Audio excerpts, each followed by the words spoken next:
أعوذ بالله من الشيطان الرجيم بسم الله الرحمن الرحيم تمام تعریفیں اللہ ہی کے لیے ہیں جو کہ دونوں جہانوں کا بادشاہ ہے۔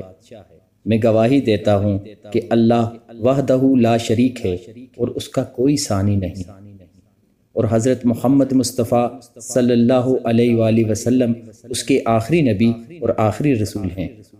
لاکھوں کروڑوں درود و سلام حضرت محمد مصطفیٰ صلی اللہ علیہ وآلہ وسلم پر اور ان کی آل پر۔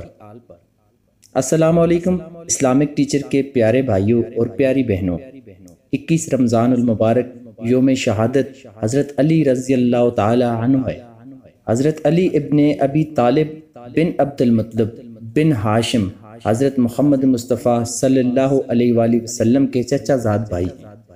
آپ رضی اللہ تعالی عنہ کی 13 رجب بروز جمعۃ المبارک 30 عام الفیل کو خانہ کعبہ میں ولادت باسعادت ہوئی۔ حضرت علی رضی اللہ تعالی عنہ کی پرورش حضرت محمد مصطفیٰ صلی اللہ علیہ وآلہ وسلم کے گھرانے میں ہوئی۔ آپ رضی اللہ تعالی عنہ ہمیشہ حضور صلی اللہ علیہ وآلہ وسلم کے سچے اور پکے ساتھی ثابت ہوئے۔ حضرت علی رضی اللہ تعالی عنہ کی امتیازی صفات اور خدمات کی بنا پر نبی کریم صلی اللہ علیہ وسلم آپ کی بہت عزت کیا کرتے تھے۔ جتنے فضائل اور مناقبت حضرت علی رضی اللہ تعالی عنہ کے بارے میں احادیث میں موجود ہیں وہ کسی اور صحابی رسول کے بارے میں نہیں ملتے۔ آج کی اس ویڈیو میں ہم حضرت علی رضی اللہ تعالی عنہ کی کہی ہوئی 5 ایسی نصیحتیں پیش کر رہے ہیں جن پر عمل کر کے آپ اپنے رب کی رضامندی کے ساتھ ساتھ دینی و دنیاوی میدان میں کامیابیوں کے جھنڈے گاڑ سکتے ہیں۔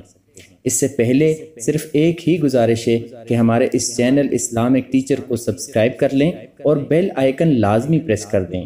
ویڈیو پسند آئے تو لائک بٹن کلک کر کے اپنے عزیز و اقارب کے ساتھ لازمی شیئر کر دیا کریں تاکہ ہماری حوصلہ افزائی ہو سکے۔ پیارے بھائیوں اور پیاری بہنوں، حضور پاک صلی اللہ علیہ وسلم نے فرمایا، میں علم کا شہر ہوں اور علی اس کا دروازہ ہے۔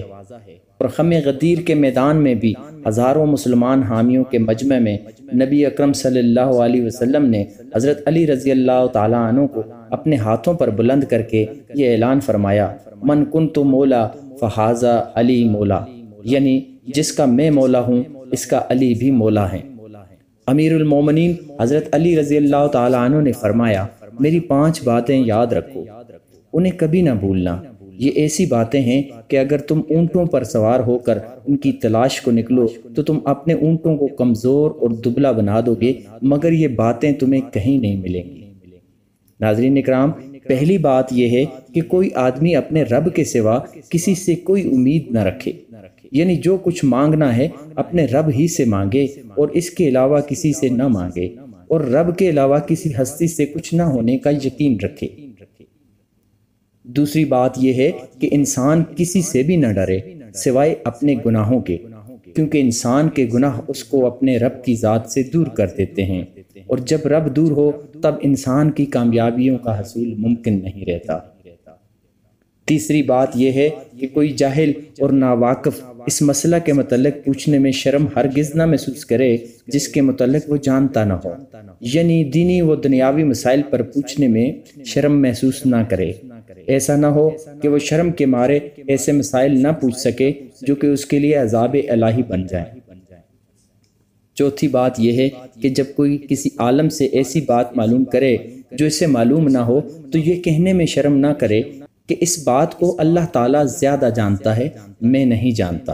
اور 5ویں بات یہ ہے کہ صبر ایمان کے لیے وہی درجہ رکھتا ہے جو بدن کے لیے سر، اور اس کا کوئی ایمان نہیں جس کا صبر نہیں۔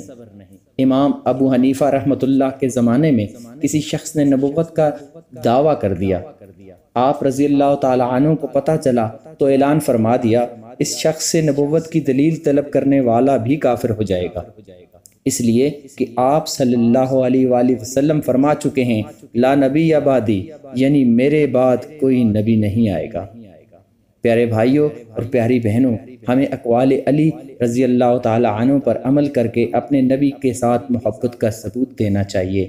ایمان کی پختگی اور وظائف اور مختلف دعاؤں کے لیے ہمارے ساتھ اس چینل پر جڑے رہیے گا۔ اپنا بہت سارا خیال رکھیے۔ اللہ نگہبان۔